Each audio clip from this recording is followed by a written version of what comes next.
அனைவருக்கும் வணக்கம். Welcome to world village cookery channel. இன்னைக்கு நம்ம ஒரு சிறப்பான ஒரு காலை உணவு தான் பத்தி பார்ப்போம். இந்த உணவு நம்ம தமிழர்கள் சொல்ல முடியாது, திராவிடர்களோட பாரம்பரியமான ஒரு காலை உணவு அப்படின்னு சொல்லலாம். விவசாயிகளோட முக்கியமான உணவு இதுதான். பழைய சோறுன்னு சொல்லுவாங்க, பழைய சாதம் சொல்லலாம், பழஞ்சோறுன்னு சொல்லலாம், பழையதுன்னு சொல்லலாம். அப்படின்னு இதுக்கு நிறைய பேர்கள் உண்டு. விளையாட்டு ஐஸ் பிரியாணின்னு கூட சொல்லுவாங்க.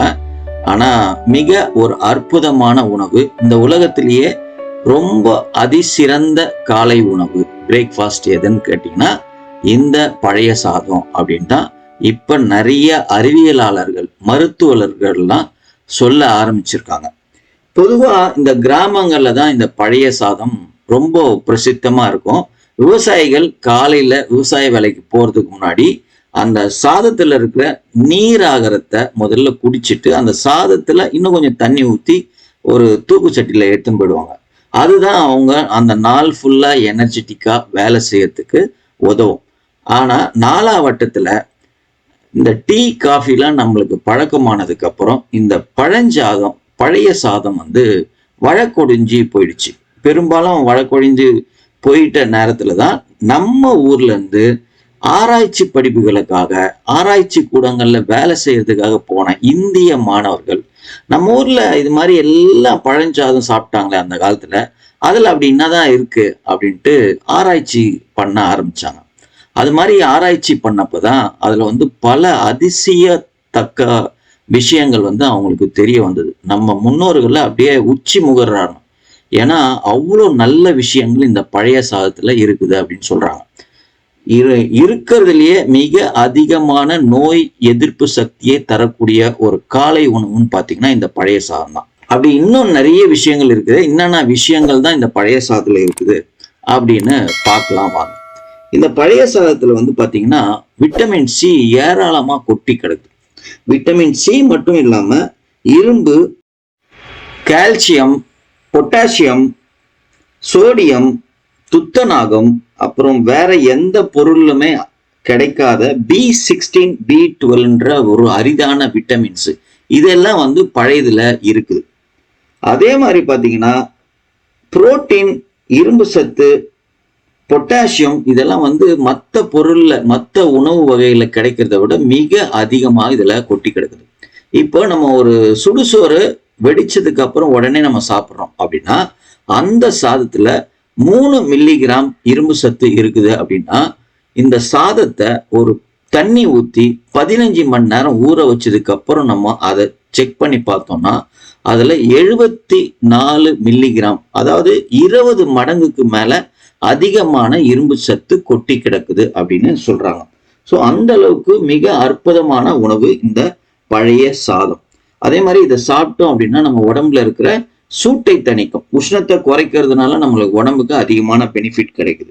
நார் சத்து அதிகமா இருக்கிறதுனால மலச்சிக்கலை சரி பண்ணும். இதுல லாக்டிக் ஆசிட் பாக்டீரியா அப்படின்னு நம்ம வயிற்றுக்கு நல்ல பல விஷயங்களை செய்யக்கூடிய ஒரு பாக்டீரியா, நல்ல பாக்டீரியா ட்ரில்லியன் கணக்குல இருக்குது அப்படின்னு சொல்றாங்க. இந்த பாக்டீரியாஸ் என்ன பண்ணோம்னா நம்ம வயிற்றுல புண்ணு இருந்ததுன்னா, வயிற்று வலி, வயிற்றுல வேற மாதிரியான எதனா பிரச்சனைகள் இருந்தா கூட அந்த பிரச்சனைகள்லாம் சரி பண்ணிட்டு நம்மளுக்கு நார் சத்து இதுல அதிகமா இருக்கிறதுனால மலச்சிக்கலையும் இது சரி பண்ணுது. அப்புறம் உடல் சோர்வை குறைச்சிட்டு நாள் ஃபுல்லா நம்ம எனர்ஜெட்டிக்கா வேலை செய்யறதுக்கு இந்த பழைய சாதம் உதவுது. அதே மாதிரி நம்ம உடம்புல ரத்த அழுத்தத்தை கண்ட்ரோல்ல வச்சிருக்கிறதுக்கு இந்த பழைய சாதம் உதவுது. நம்ம உடம்புல எதனாச்சும் அலர்ஜி, அப்புறம் தோல் சம்பந்தமான வியாதிகள் இது மாதிரி எதனா இருந்ததுன்னா அந்த பிரச்சனைகளையும் இந்த பழைய சாதம் சரி பண்ணும். இந்த அளவுக்கு அதிகமான மருத்துவ பலன்கள் கொண்ட இந்த பழைய சாதத்தை நம்ம பல விதத்துல நம்ம சாப்பிடுவோம். பழைய சாதத்துல மீன் குழம்பு, நேத்து வச்ச மீன் குழம்பு அது மேல வச்சு சாப்பிடுவோம். சுண்ட குழம்பு ஊத்தி சாப்பிடுவோம். பழிஞ்சி போட்டு பழைய சாம்பார் அது மாதிரி கூட பரட்டி சாப்பிடுவோம். முக்கியமா இன்னொன்று இதுல நல்ல பசுந்தயிரை ஊத்தி சின்ன வெங்காயம், பச்சை மிளகாய் அதெல்லாம் கட் பண்ணி வச்சு கரைச்சி கை போட்டு நல்லா கரைச்சி அதை சாப்பிட்டோம்னா உடம்புக்கு ரொம்ப நல்லது. இதை தான் நம்ம இன்னைக்கு எப்படி அதை செஞ்சு சாப்பிட போறோம் அப்படின்றத இன்னைக்கு பார்க்கலாம் வாங்க. இப்ப பழைய சாதத்தை நம்ம எடுத்துக்கிறதுக்கு முன்னாடி அதுக்கு ஒரு சைடிஷ் ரெடி பண்ணிக்கலாம். இது மாதிரி ஒரு மாங்காவை கட் பண்ணி சின்ன சின்ன பீஸா நல்லா கட் பண்ணிக்கணும்.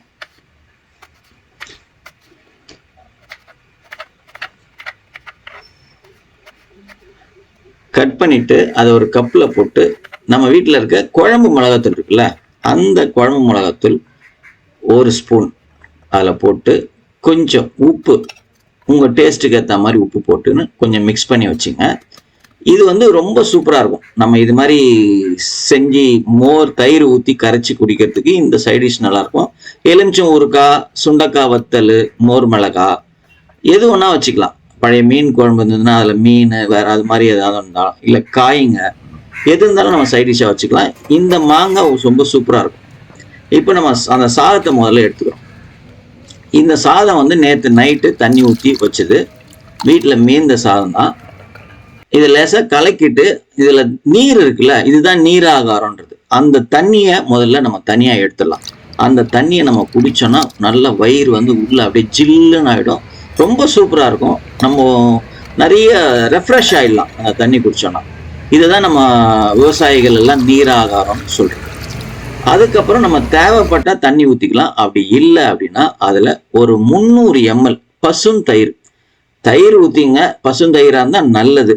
பசுந்தயிர் கிடைச்சா ஊற்றிங்க, இல்லை சாதா தயிரை ஊற்றிட்டு இதை வந்து நல்லா கை வச்சு தான் கரைக்கணும். நீங்கள் மிக்சியில் போட்டோ இல்லை மத்து போட்டெல்லாம் மத்து போட்டு கூட கரைக்கலாம். கையில் கரைச்சா நல்லது. அதுக்கு தேவையான கொஞ்சம் உப்பை நம்ம சேர்த்துக்கணும். நல்லா கரையோன்னு நல்லா கரைக்கணும். கரைக்கிறதுல நிறைய விஷயம் இருக்குது. கரைக்க அந்த தயிர், அந்த சாதம், அந்த தண்ணி 3ம் கலந்து ஒரு மாதிரி அதனோட அதாவது அந்த டென்சிட்டியே மாறிடும். ரொம்ப பார்க்கறதுக்கே அது சூப்பராக இருக்கும்.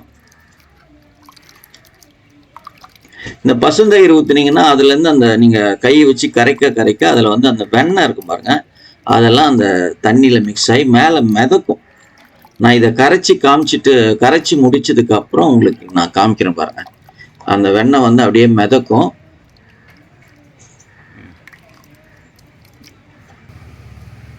இப்போ என்ன பண்ண போறோம்னா, நம்ம பொடியை நறுக்கி வச்சிருக்கோம்ல ஒரே ஒரு பச்சை மிளகாய், அந்த பச்சை மிளகாவை இதில் போட்டுக்கலாம். அதுக்கப்புறம் ஒரு 6-7 சின்ன வெங்காயம் எவ்வளோ வேணா போட்டுக்கலாம். நல்லா பொடியை நறுக்கி அதில் போட்டுன்னு திரும்பவும் கொஞ்சம் கரைக்கணும்.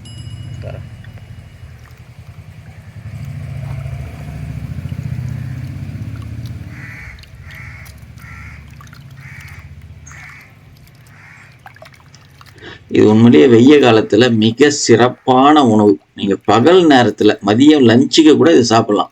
உடம்புக்கு வந்து அவ்வளோ நல்லது. வெயில்ல எங்கேயாச்சும் சுத்துறீங்க, அது ஒரு ஃப்ளாஸ்க்ல வந்து இது மாதிரி கரைச்சி எடுத்துக்கின்னு சும்மா ஒரு 2 ஐஸ் பீஸ் அதில் போட்டுன்னு வழியில நின்று குடிச்சிங்கன்னா அவ்வளோ பிரமாதமாக இருக்கும். நான்லாம் அது மாதிரி குடிச்சிருக்கேன். இப்போ பாருங்க, பார்க்கும் போதே எப்படி இருக்கு, செமையால பாருங்க. அந்த தயிர்ல இருந்த வெண்ணெய் பிரிஞ்சு அப்படியே மிதக்குது பாருங்க.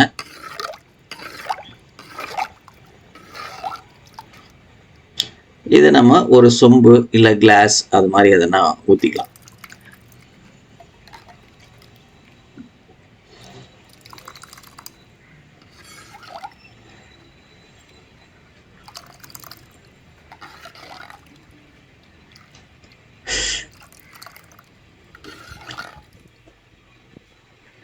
கண்டிப்பா நீங்களும் உங்க வீட்டுல இது மாதிரி செஞ்சு சாப்பிடுங்க. நிறைய பேர் சாப்பிட்டுருப்பீங்க. பழையது சாப்பிடாத தமிழர்கள் இந்த ஊர்ல யாருன்னா இருக்கிறாங்களான்னா வாய்ப்புகளே இல்லை. அப்படி இல்லாத பட்சத்துல இது மாதிரி நீங்க செஞ்சு சாப்பிடுங்க. தொட்டுக்கிறதுக்கு ஊறுகாய், இது மாதிரி மாங்காய் ஏதோ ஒண்ணு கூட இருந்தா போதும். என்ன கேட்டீங்கன்னா வெய்ய காலத்துல அது கூட தேவைப்படாது, அப்படியே அடிச்சு நவுத்தலாம்.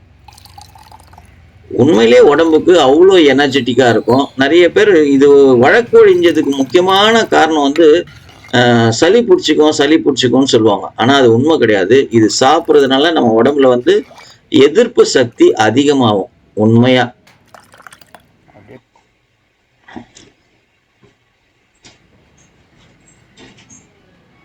இப்போ பாருங்க, அந்த வெண்ணெய்லாம் அப்படியே அந்த பசுந்தயிரில் மிதக்குதா. இந்த வெண்ணெய், இந்த இந்த அரிசியில் ஊறின தண்ணி, இதை குடித்தோம் அப்படின்னா அவ்வளோ சூப்பராக இருக்கும்.